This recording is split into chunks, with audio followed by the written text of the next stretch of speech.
Hi everyone, Diane here. Welcome to my channel, welcome to my studio. Today we're going to be painting 3 more Christmassy ideas, and that is going to be a landscape and a calligraphic message, let it snow, with some flowers and holly and stuff like that, and also a traditional wreath. So let's get started. In this set here I have got the colours that I'm going to be using mostly. Would be this one here, which is Hooker's Green, and I'm going to show you what that one looks like there. So that's Hooker's Green, which is a nice rich dark green, very suitable for Christmas foliage. Then next to that here we've got Perylene Green, which is a very, very dark green, almost black actually, which is perfect for making really dark accents on your painting when it comes round to it. Then next to that we've got Green Gold, which is this one, which is a much more gentle colour. It's sort of a light olive really, I think you might say, and that's nice. And of course any of these can be mixed together to give you something in between. And then here we've got Moss Green, whoops, don't know why that just popped up like that. Moss Green, which is again different. You can see that they're all slightly different in their blueness and yellowness, because green being a mixture of blue and yellow. That's what you get. And then here we've got quinacridone gold, which obviously is great. And you can mix quinacridone gold with any of the blues, and we do have a bunch of blues here. The Paul Rubens blues are here, and we've got Berlin blue, phthalo blue, transparent turquoise, oriental green, May green, blah, blah. Lots of different blues. We've got over here, we've got indigo, and we've got French blue, which is like ultramarine. And all of those colours mixed with quinacridone gold will give you a different range of greens. And one thing that is not a bad idea when you are starting to paint something like this, it is most definitely not a bad idea at all to do a little bit of swatching out. And you could quite happily pick up, for example, just to practice, because if you're new, relatively new to painting, there's a tendency to only use the colours that are in the pans, which is probably not ideal. So for example, if I pick up some quinacridone gold and a little bit of indigo, right, and I mix those two together in the correct proportions, then I'll get a kind of sludgy green kind of colour, which is not dissimilar from moss green. And if I then take the same quinacridone gold and mix it with, let's say, this blue here, which is a completely different blue, then we'll get a completely different green. That's blue verditer, this one. And so that's a lovely colour actually. So that's quinacridone and blue, verditer blue. And then if we went to quinacridone again and mixed it with, let's say transparent turquoise, and we're going to get another colour entirely. That's a lovely green too. So you see, this is all based on quinacridone gold and mixing it with indigo, mixing it with verditer blue, mixing it with transparent turquoise, and you have an infinite, from this set here, of basically 24 colours. Even if you only added quinacridone gold, and didn't worry about any of the other Michael Harding colours, but just had a tube of quinacridone gold, you've got infinite greens really. All of the greens that I have got here, you can mix up using quinacridone gold with the blues and greens in the Paul Rubens set. So that's just a little bit about colour mixing. And what I'm going to do, I'm going to put these away over here.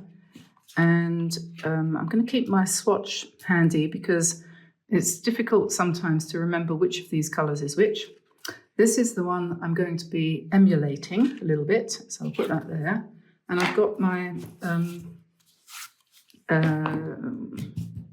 Meaden block here, which is, I can never remember the size, so I don't want to tell you wrong, but I do have a ruler here, so I'll just, and it hasn't got its cover on, I took it off. This is 10 by 7, I think. Yeah, that's right. So this is the 10 by 7. I'm terrible with numbers. 10 by 7, and we're going to do a nice loose wreath, and you could either do it this way or you could do it this way. It doesn't matter. If you wanted to make it into a greetings card and put writing over the top and under the bottom, like wishing you a Merry Christmas, and the wreath in the middle, you might want to do it in the vertical format, or you could do it equally just as well in the horizontal format, but for a card, it might be better to do it this way around. So what we're going to start with is roughly a circle, and you could take a compass and draw a circle, or you could draw around an existing circular object, like for example, something like this. This is a yogurt pot. We could do that. I think that probably would work reasonably well. So we could either use the bottom, which is slightly smaller, or the top, which is slightly bigger.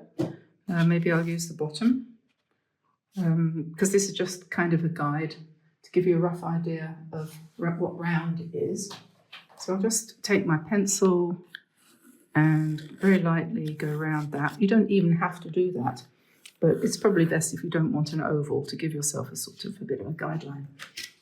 And then what I'm going to do, I'm going to take a brush. It doesn't have to be too big or too small. This is a size 8, I think, or 9. And what I'm going to do is I'm going to drop some water in a circular pattern, and I'm not going to make a completely wet circle like that. I'm not going to do this. This is a dry brush, by the way. I'm going to just do some dancing around the outside edge, and I'm not sure whether that's going to be the best brush. What I want is one that's not too soft and not too big. That's too big. Oops. Actually, I think I might use this one. This is Princeton Aqua Elite, which is one of my favorite brushes, actually. I've got thousands of brushes, much too many brushes, far too many brushes. I wish Princeton would contact me and say, would you like to represent our brushes? They don't care about me. I'm not important enough. Because I would quite honestly, happily only ever paint with their Aqua Elites, and even actually their other ones. They've got a couple of other brushes, and I do like them a lot, actually. So what I'm going to do is we are going to, I often start, and you can do the same thing, I often start my painting by going online and finding some ideas and then sort of working from those ideas into my own style of painting. And I noticed this one today, which is incredibly loose. I hadn't seen this one before. Really, really loose. And I thought to myself, I wonder how they did that. And then there's another one here, which is also very loose. And I can see, if I look very closely at it on my computer, I can see that whoever did this drew some pencil lines to guide them before they started. So you could do that. And then I found this one here as well, which I think is also quite nice. And I like the way they've gathered together all of these berries in quite large clumps and everything. And they've made some of the leaves really quite big. So those are my 3. And you can do this, you know. I don't think there's any reason why you shouldn't. And you just look and you think to yourself, oh, yeah, now, how did they do that? I mean, this one looks as if these are meant to be berries, but they've actually turned out more like baubles. So I'm not going to try and emulate this at all. I'm not going to try and copy it, but it just got me thinking about how to start doing a wreath really nice and loose. And so what I thought they must have done is, I think they took a brush and some water with no paint, and then they just sort of danced around. That's what I think they might have done, leaving lots and lots of gaps. Now, I don't know whether that person did it like this or not, but this is my idea. And so I'm not filling, I'm leaving lots of spaces because I don't want the paint to run everywhere, but I do want it to have its own way, if you like, of doing what it feels like doing. So then I'm going to go with my lightest colour, which is going to be the quinacridone gold, and I'm just using the tip of the paintbrush, and I'm going to dance all the way around the circle. It's like doing maypole or something like that. English people will know what I'm talking about. Dancing around the maypole. So we'll do that. So the lightest colour first. I think it's usually a good idea to start with the lightest colour first, but we're not going to allow this wreath to be all yellow, obviously, because it's not autumn anymore. But what I'm going to do next is I'm going to go to my next darkest colour, which is this one here, which is green gold, which I have put here.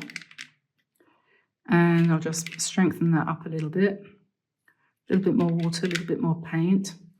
And I'm going to just dab it in, perhaps in the areas where the quinacridone gold is darkest, but just dabbing it in. And this kind of painting is a great thing to do when you're feeling stressed and upset, which is something that's happened to me over the last few days. I haven't been able to get out of my depressed mood, and I'm going to have to work on that because this is not going to drag me down and leave me in the mire. But anyway, so it is a case of just literally painting yourself happy again. And I know a lot of people out there are in the same boat as me for whatever reason.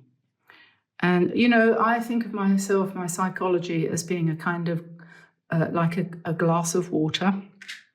And when things happen, you know, good or bad, it's like you have an emotional negative and emotional positive. And you've got two glasses of water, right?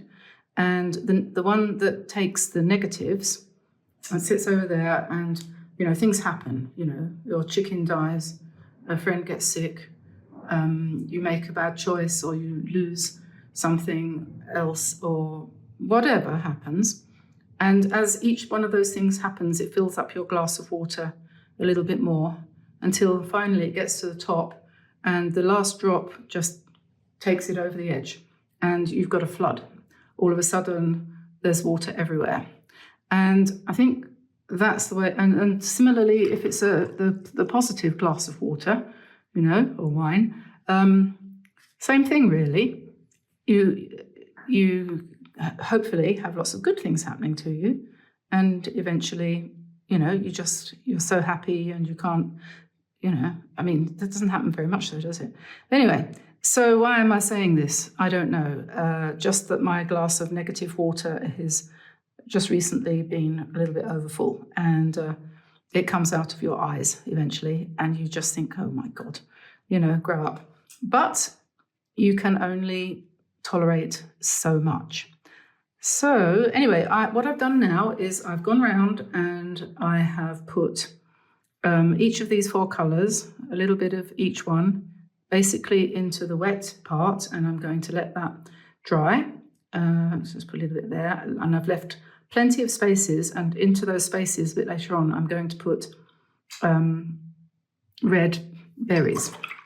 Okay, I'm looking at it and thinking I'm a little bit skimpy around here, so I'm just going to come back with a little bit more quinacridone gold, and I'm just going to make it a little bit wider here. Okay, so it's roughly the same the whole way around, and then I'm going to go away and I'm going to check the oven because I have a loaf in the oven that is cooking, and I think it's probably about half an hour, and maybe it's already burnt, so I shall be back in a second. Okay, so this is completely dry now. I actually left it overnight because things got in the way. And I'm now going to, I think, could do two things here. Could either start with the berries or could start with the darker foliage. But I think I'm going to start with the berries, or some of them at least. And I'm going to use a relatively small brush. I think this is about a 3 or 4, I don't know, it hasn't got a number on it, but I'm going to say 4. And I'm just going to pop in some circles and leaving a little bit of white on each one, knowing that if I accidentally fill the whole thing in, I can add a little bit of white using a white pen. And so that just gives them a sort of sense of, what's the word? Where they're reflecting the light because they're round. It makes them look rounder. So as we said earlier, I'm just going to leave some white spaces all over the wreath at this point. And then I'm going to go round, turn it round so it's a bit easier, and just pop in some berries, tuck them into the gaps. And I'm using cadmium orange, I think it is. No, wait a minute, this is azo orange. It's a Michael Harding colour. It's more of a scarlet than orange, I think. I suppose you could say it was orange, but... So wherever I've left a nice big hole, I'm going to put a berry in. And I think when you're organising your design, it's a good idea to put in odd numbers, so 1 or 3 or 5 in groups rather than twos. So we'll put another one in there, and I think maybe another one here. Put this one behind a little bit, and we'll just keep going round. And I think you would agree that once you start to add some reds, you get a different sort of mood. I mean, it still looks a little bit autumnal. Whoops. Now there's an example where I've accidentally filled the whole thing in, so I'll have to come to that one later with a bit of white. But that shouldn't be too big of a problem.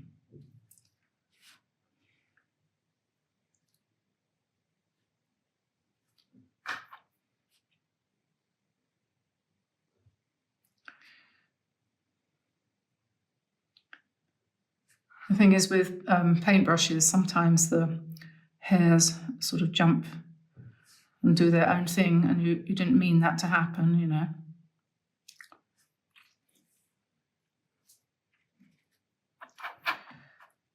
So I'm going to go all the way around with this particular colour. Remember, I was looking at my examples, and this one where she's actually got quite a lot of berries in quite big kind of clusters. And I'm not going to go quite that far, but I thought quite a few berries would be nice. And these aren't, I don't know whether these are going to be considered to be holly berries, or wasn't that some singer's name, Holly Berry? Anyway, once I've got all the way around using the azo orange, I'm going to then add a little bit. This is what you could call a therapeutic painting, in the sense of I'm taking my time, I'm not rushing. Some people say, oh, you paint so fast. And it's true, I often do. There's a reason for that, and it's called YouTube.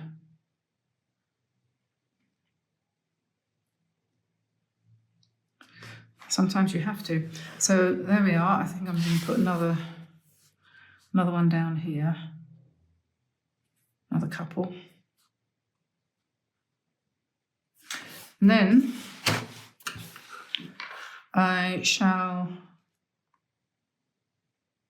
go to my next colour of red, which is alizarin crimson, which is, again, Michael Harding. If I can get away with using Michael Harding in preference to Paul Rubens, I of course will, because they are better paints. But for something like this, which is, you know, a very sort of, it's not a demanding kind of painting, is it, really? So I'm just going to put some darker red onto the edges of some of these berries. And that kind of shadow will give them a bit more 3D.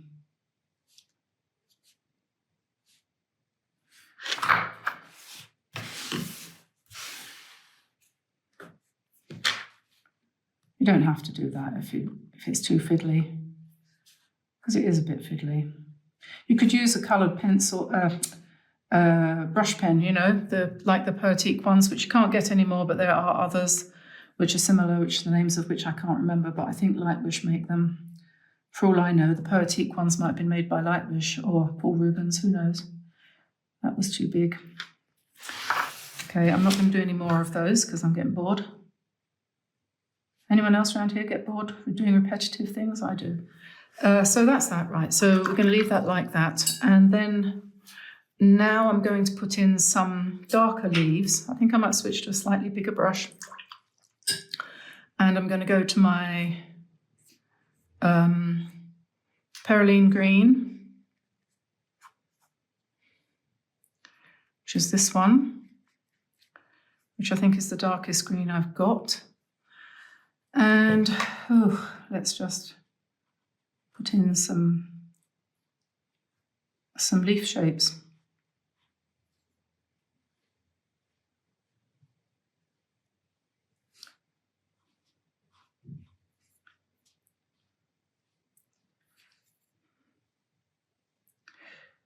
It's gone very quiet in here.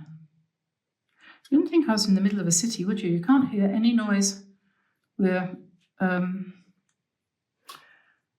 I'm behind double glazing, obviously. It's very different from being in France. Another couple of days and we'll be back.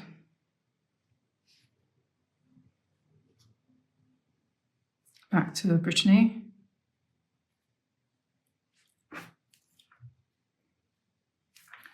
So I'm just putting dark ones in. I don't know how this is going to turn out. It might not turn out as well as the last one. You just don't know, really. But you have to go with the flow. And the thing is, when you put a colour over another colour, and depending on what's underneath, it'll change. So if I'm putting this dark green on top of yellow in various places, or orange, it'll look different, right? So if you're putting it on white, I think that was the same colour, wasn't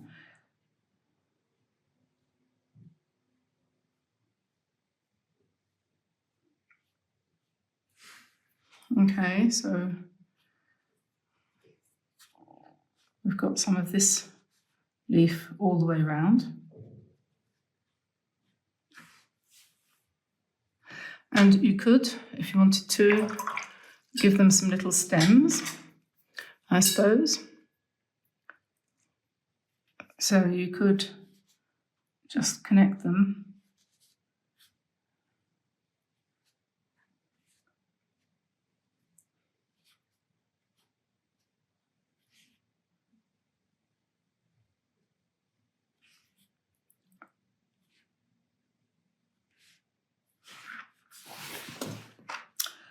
And you could, of course, as well, put in some, some centre vein. But you could wait for the end. And one of the reasons for doing the dark ones is that when that's all dry, where you've got nice dark leaves like this, you can come in with gold and you can do the centre veins in gold. And that sort of stands out better on this dark green than it would on the lighter colours. So that's the way we can do that. And then what we can do then is go for a light green.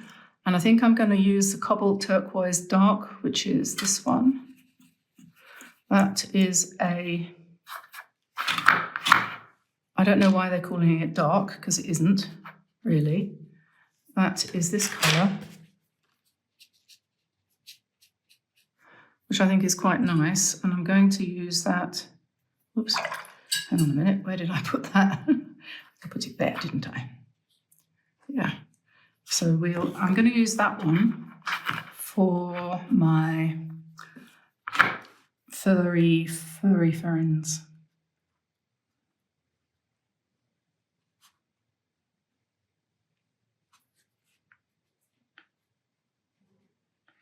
And this is going to take quite a while. Let's go around and do all of this. So I'm using a size 4 round brush.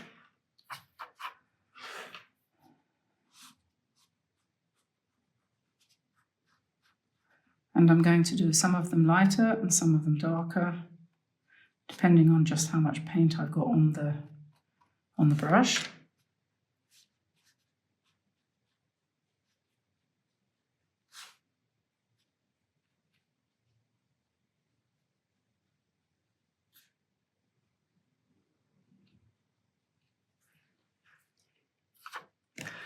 And if you use different intensities, it gives it more depth, you know, because the light ones seem to recede and go back.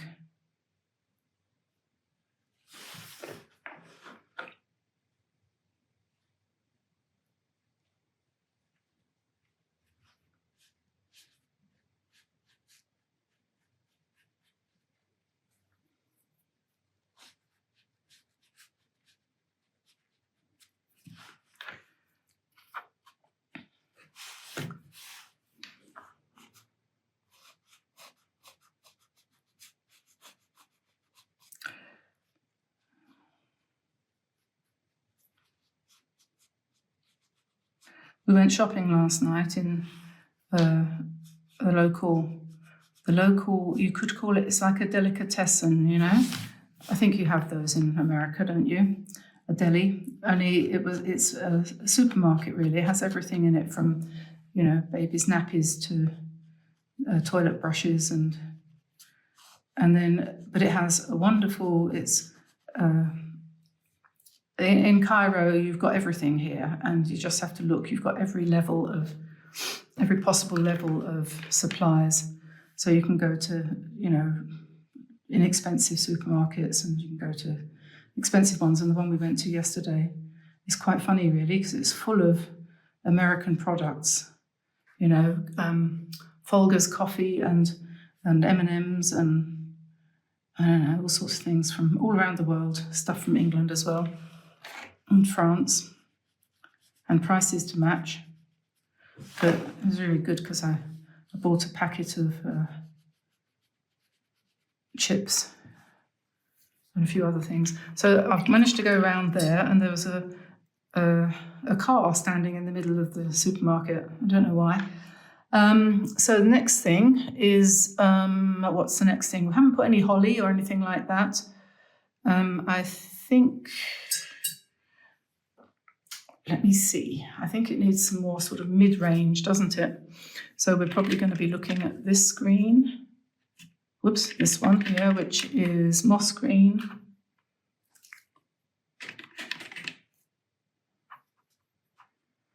And I'll put some mid-tone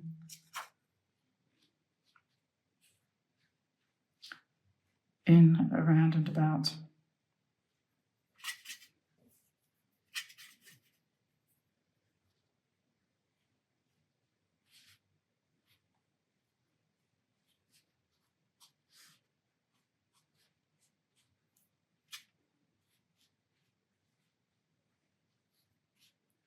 So I'm kind of going over some of the fur. Oops, get rid of that in a minute.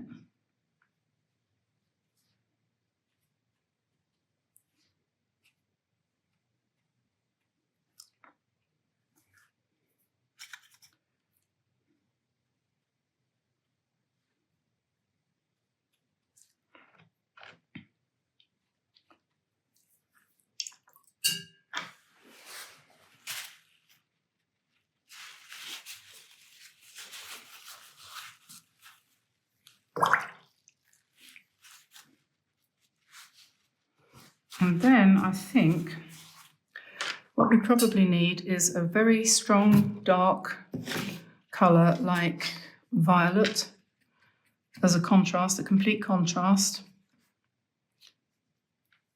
If I can pick some of that up. That is supposed to be, that's indigo, and that's dioxazine violet.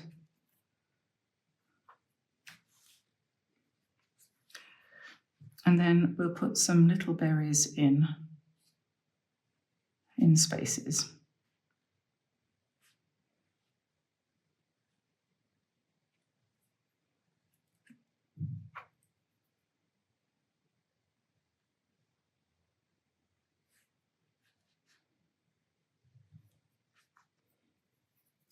And that gives a good contrast, makes the whole thing seem fuller.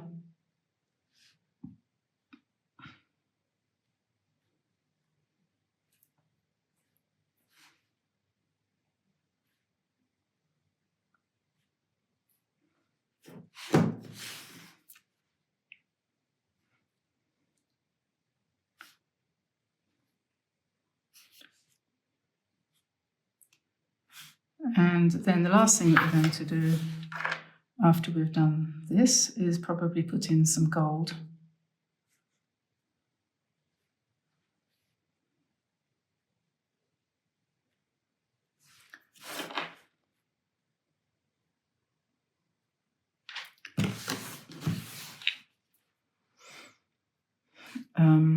And probably, maybe, I don't know, I'm not sure, maybe we need some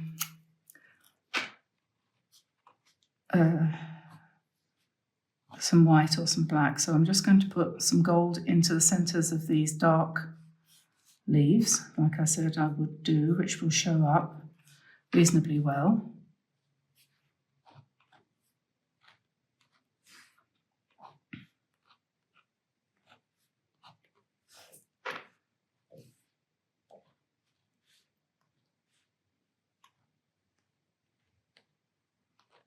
This is a Slicky Pentel, I think it is. It's quite a nice little gold pen. And then we could, I don't know, we could put some gold berries in as well. And actually the easiest way of doing that is to use the acrylic pen, which does nice circular gold dots, which we can just put in very quickly and at random all over. And we could put little groups if you wanted to make them look a little bit more obvious. Like that.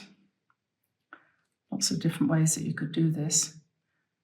And then once it's full to your heart's content, which I think it's probably about as far as I want to go at the moment, then you can do your centerpiece, which could be a piece of writing. You could write something like Noel or Merry Christmas, or you could hang you could stick a bird in there, or you could hang some like this. This was a trial one that I did, which I think is quite a nice idea. You could do one like that, put some baubles hanging in the middle and a little bird. Perhaps you might not want quite as much greenery as that, but I just thought we would try and take it to the extreme here. So there we are. That's quite a rich and luxuriant kind of wreath, and similar to that one and that one and those ones there, all different ideas that we've had. And so now we're going to go on to the next thing. Okay, so I am not a calligraphy artist, I'm not a calligrapher, but I am going to have a go at doing something with some wording on it. You could write anything, doesn't have to be let it snow. Could be anything, you know, Merry Christmas or whatever, but I kind of like them let it snow because I wish it would. Sometimes, you know, you feel like you'd quite like it to snow. So I'm just mixing up some Verditer blue, which is like a pale version of ultramarine, and I'm using a water brush here to do the writing, And I'm just going to try and see if that's dark enough. I think it probably is. And I'm going to have a go anyway. I'm going to have a go. This one I thought came out reasonably well, in the sense of I'm not embarrassed to show it to you. So I've just quickly scribbled the letters in. You could trace them from somewhere if you wanted to. And it's often the case that when you try to do this, it doesn't work when you're doing it on camera. So I'm hoping it will. I'm hoping that I've got enough paint in this brush and not too much. So we'll see. I did it with the water brush before because it seemed to work better. So I'm going to start very thin and then just push down a little bit and then go thinner and go round and then go thinner and thicker. Pick up some more paint.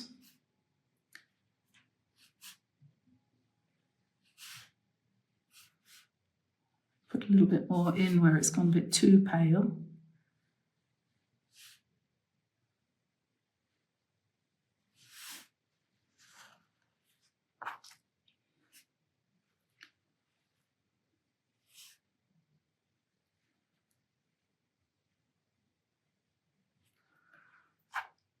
I think I might add a little bit more here.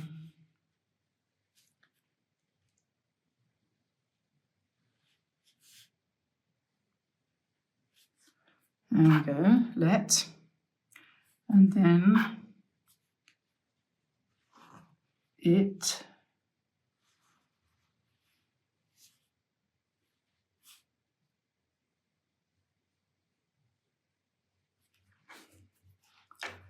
Okay, so far so good.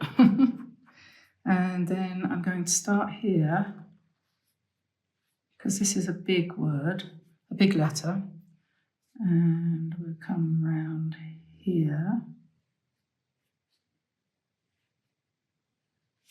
And then we take that around there. So I'm sort of thinking of these letters as being a part of a painting rather than part of a word.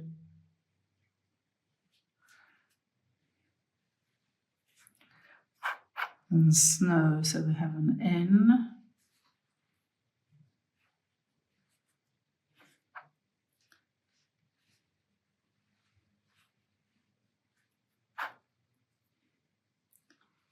And O.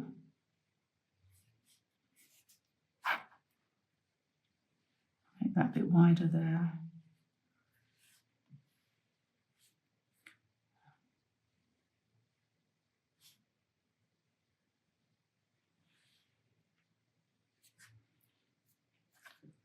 Add a little bit more paint here. And then the W. Press down to go thicker. And then we're going to try and do a curl there. And then down to go thicker. I know this isn't proper calligraphy, but it'll do. And give a curl there.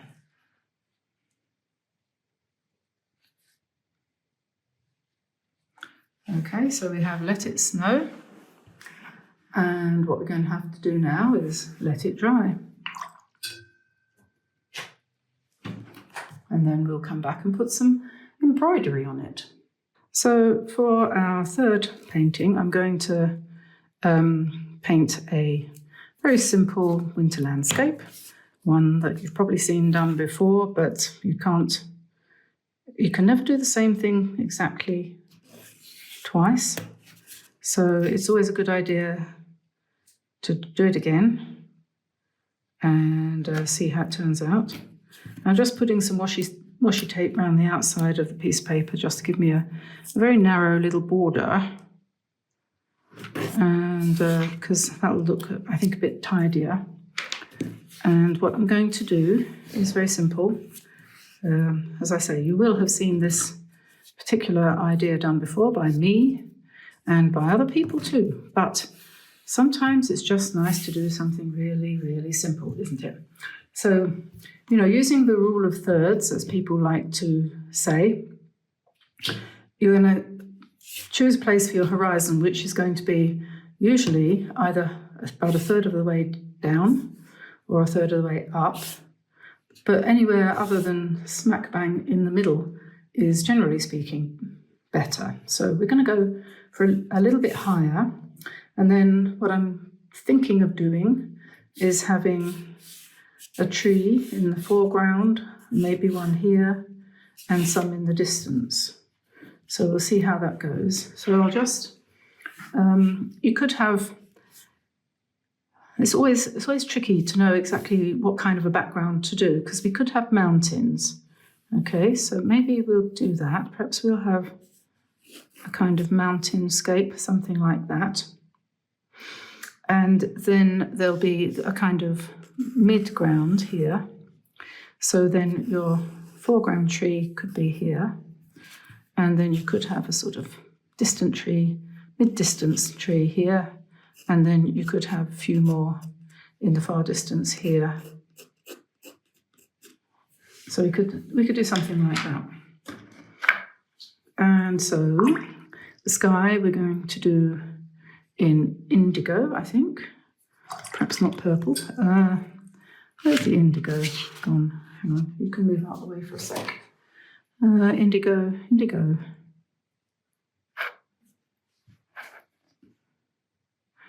Indigo.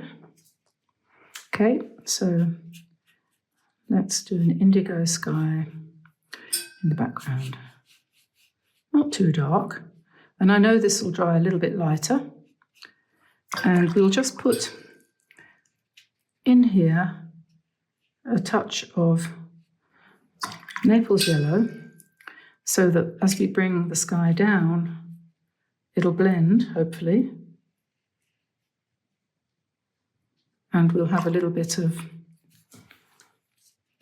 light in the distance as perhaps the sun is going down. So we'll leave it like that.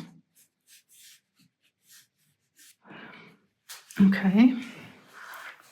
And then to indicate the mountains in the background here, I'm going to pick up some Verditer blue and very, very lightly just paint in some snow shadows. Practically any shape will give you the impression of snow.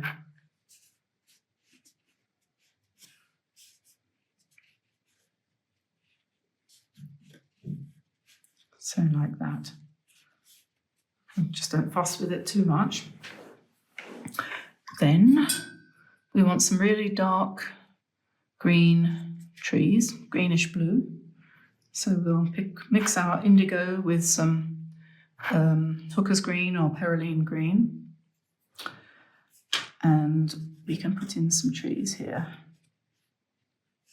And it's going to run a little bit where it hits the snow. That doesn't matter.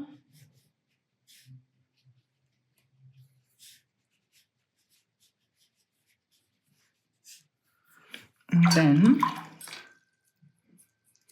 we can just, with a clean brush, just drag down a little bit there. Okay.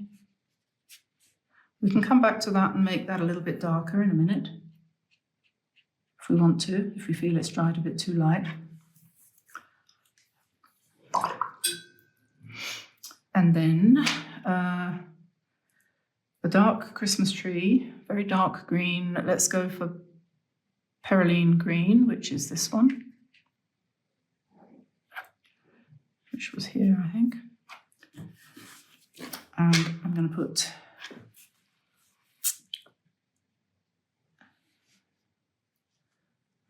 take the chance and just put it down here like this.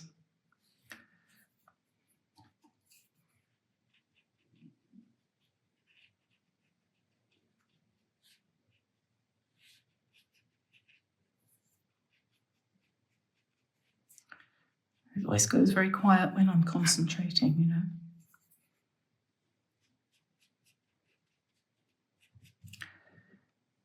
I'm painting from memory here.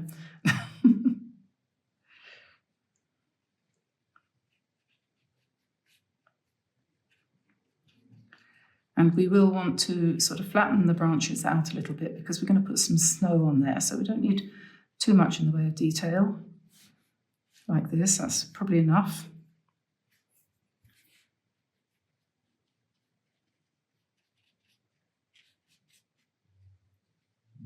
I'm just hoping that I remembered to bring some whitewash. Oh yes, I did bring some whitewash. Okay, so we just come down here with this tree here, and we'll call that a bay, and then again clean water brush just to drag some of that out and give it some shadow.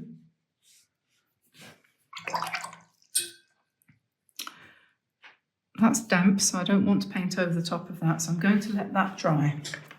And we'll come back to that and do the other tree when it's dry.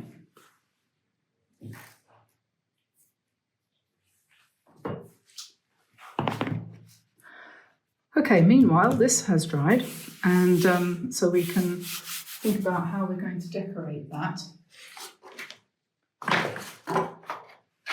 And this is the one I did before, and basically all I did was added some roses and some leaves.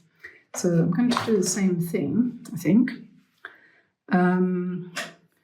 Let me pick up my trusty Princeton brush, and I'm just thinking I might rub out some of these lines because I did put my guidelines in. And mostly I didn't paint over them. Most of the time I ignored them, but they were there for, it's like a comfort blanket really, you know, so that's that. Got rid of those. And then, oh, excuse me, we can think about things like holly and, I don't know, Christmas roses, things like that. So if we want some pink, quinacridone rose, I think, would be a good one. So that would be 1, 2, 3, 4, 5, this one. And we could do some, you know, how we do these roses with the C shape going round like that to make a sort of, it's not exactly like a rose, but it's convincing enough. It's sort of, the brain says, yeah, I know what you are. You're a rose. And so that's good enough really, isn't it? So we do a little C, and then a slightly bigger one, and then a slightly bigger one, overlapping, pushing down to make it go thicker. And it doesn't really need to be too super tidy. And you can always go back in to the damp one and add a little bit more paint, like that. And then I think probably I'll do the holly next. I think maybe I need 3 roses though. Perhaps maybe we'll put one down here.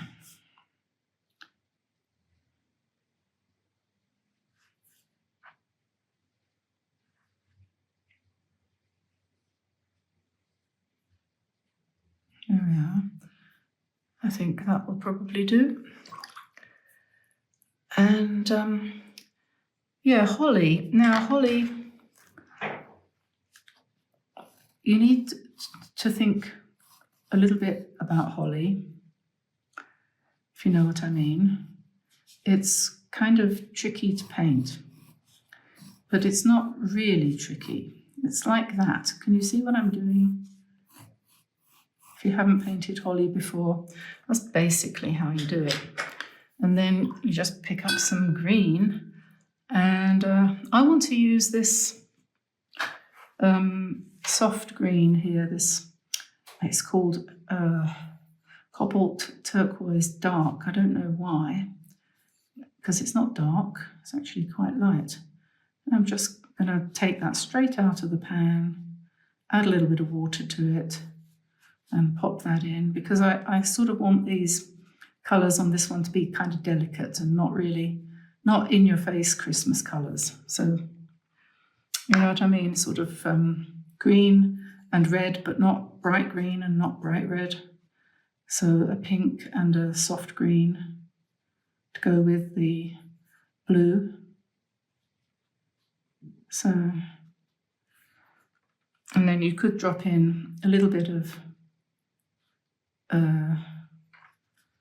that's perylene green, just to let that kind of run a little bit and give you your shadow side.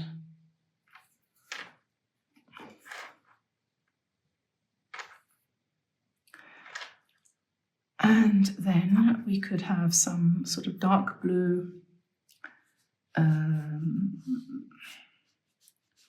fur.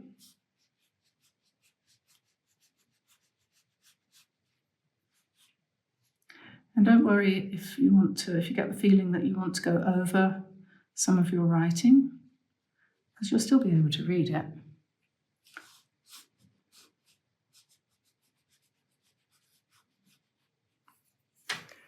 And then we can put some pink.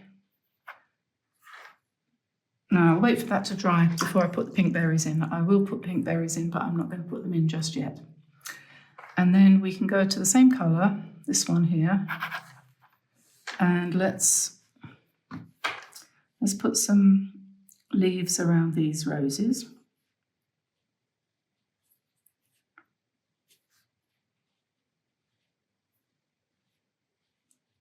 I know roses, strictly speaking, should have serrated edges, but it's a little bit difficult to do, and sometimes it's better not to bother. So we'll do that, and then we could have coming out from here, doing some really dark green, but a soft green, not a bright emerald type green, but a bluish green. Could have some little berries.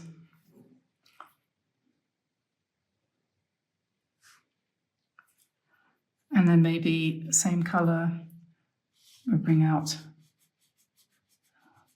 a little bit more fur. Maybe here too.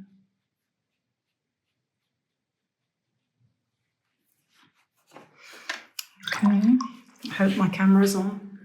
Yes, camera is on. And then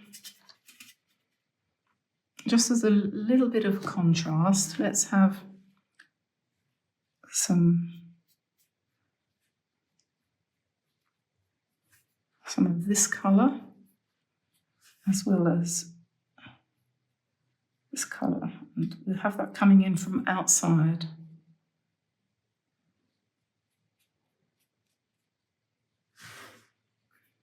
We're going to put berries in a minute.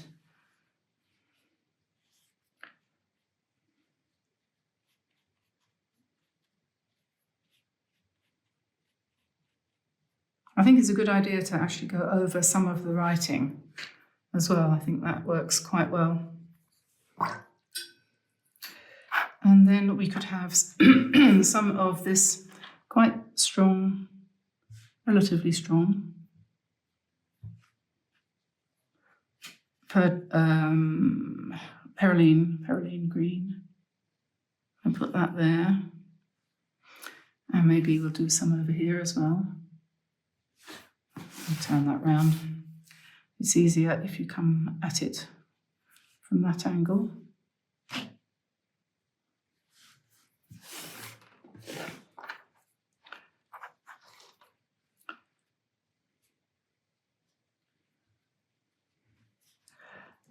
Okay, and I think what I wanted to do over here, and I did it before, was a pine cone kind of thing. So we'll pick up some brown and we'll just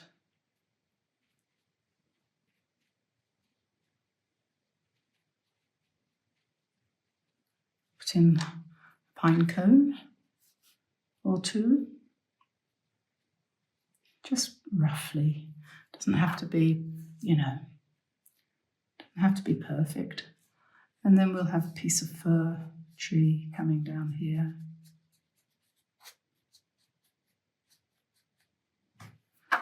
Something like that. I'm going to go back to my cobalt turquoise, and we'll put some more fur up here. I'm going to do a bit more holly in a minute.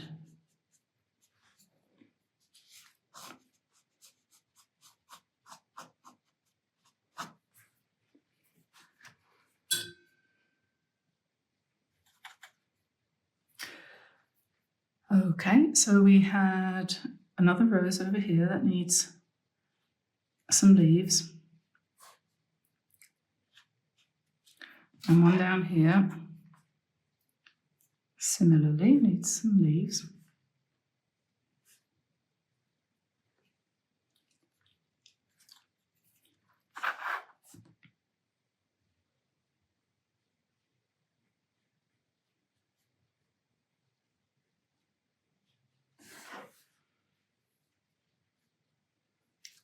I'll drop in a bit more dark at the bottom because that always blends nicely. And this one can have a centre vein because they're dry. Okay, and so, oops, we could actually now then just clean that off.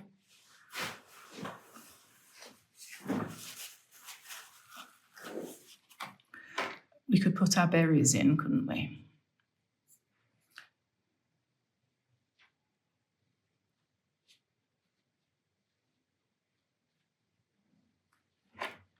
Some berries, and we could put a few more up here. To be careful not to put my hand on it. Remember to leave little lights if you can. This brush is being a bit clumsy, or is it me?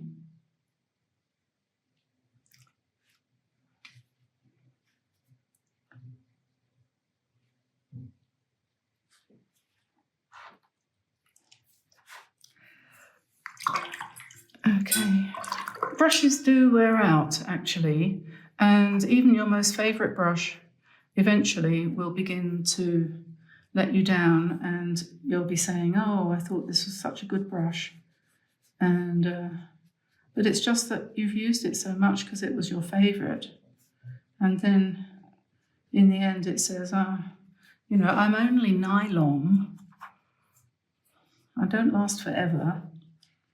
Nothing lasts forever, does it? Let's put some more berries here. Let's make that nice and dark like that one up there.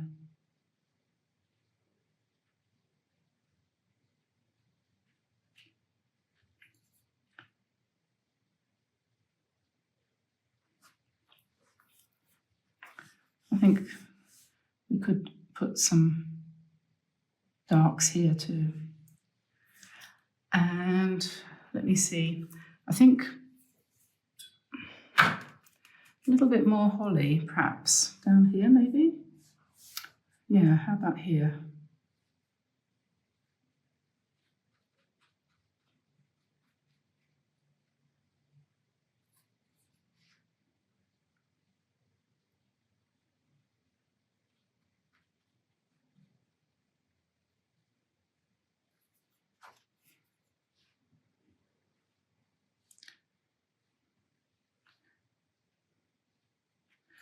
I hope everyone's plans for Christmas are going well.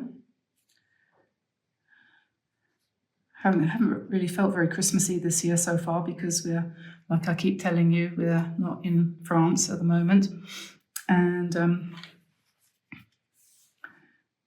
when you're in a climate where you're wearing t-shirts and things, although I know a lot of people in America celebrate Christmas and they're used to it being anything other than snow. I mean, you don't have snow in so many parts, like Florida, for example. I know. And so you're used to it. But being English born and bred, I'm kind of I expect grotty weather, as we call it. Not sunshine, but sunshine is what we have at the moment. So I'm not complaining. No, definitely not.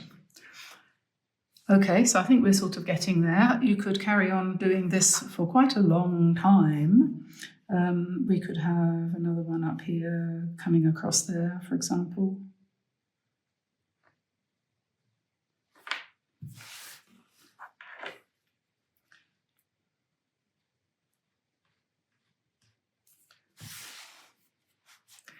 And we could have another one coming down here, for example.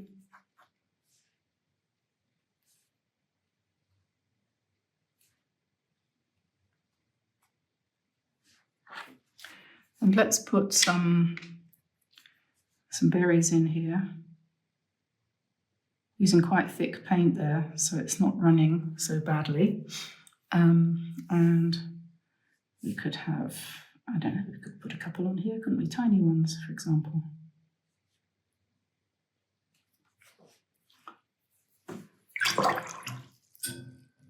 And I think we could leave it like that. I think that's probably good enough. What do you think? It's quite pretty, isn't it? So it's kind of wintry. I mean, there's still things you could do, but it's not quite dry yet, and I would come in and do a bit more detail. So we'll leave that for now and put that aside. You could put gold and all sorts of stuff on top of that. But we need to come back to our landscape now. And that is dry. So we will pick up some perylene green again, which is this one here, mixed with some hooker's green. And let's put another tree over the top of the ones in the background. It doesn't matter if it's a little bit wavy. And we'll paint in the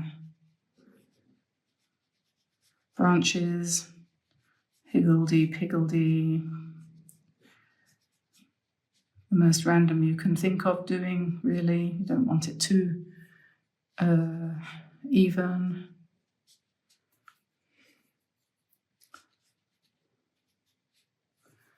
Maybe we go down to near to the bottom.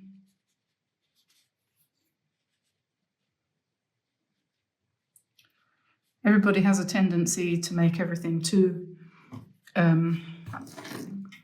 even, I think. When they're painting, you want to kind of smooth it all out and make it tidy, which is fine if you're making a cake, but it's not such a good idea if you're doing a painting.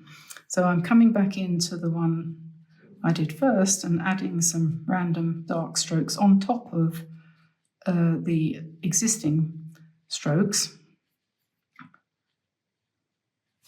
but not adding any more new strokes, just darkening, right? Because I want to leave lots of light, because we're going to put snow on next. So the last thing we want to do is paint the whole thing black in order to turn it all back to white, if you see what I mean. So then this one, same thing. Just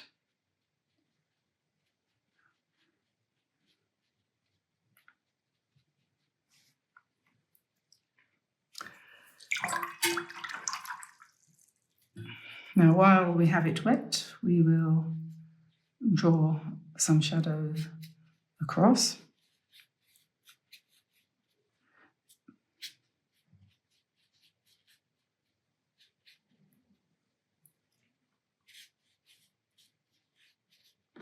And now let's find some white gouache.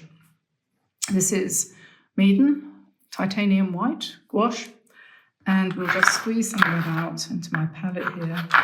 This isn't the best one that you can use. The P.H. Martin's, Dr. Martin's, I think is probably better, but this will do for now because it's all I have. I didn't bring the other one with me. And then we're just going to paint snow into the dark. Because we've left quite a bit of it light, it's not so bad. We don't have to do so much. You can just imagine the snow. As soon as you start to put the highlights on, you can see the contrast there.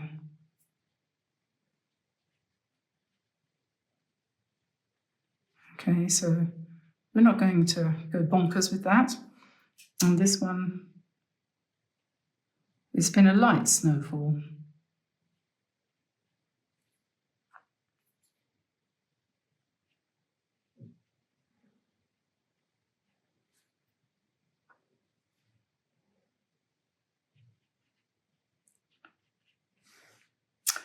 Okay, so yeah, you could add a little bit of, you know, a bit more kind of contrasty stuff in the foreground. A little bit of dry brush there to give it a bit more texture. You could imagine somebody's just walked through there and there's a path heading off into the distance.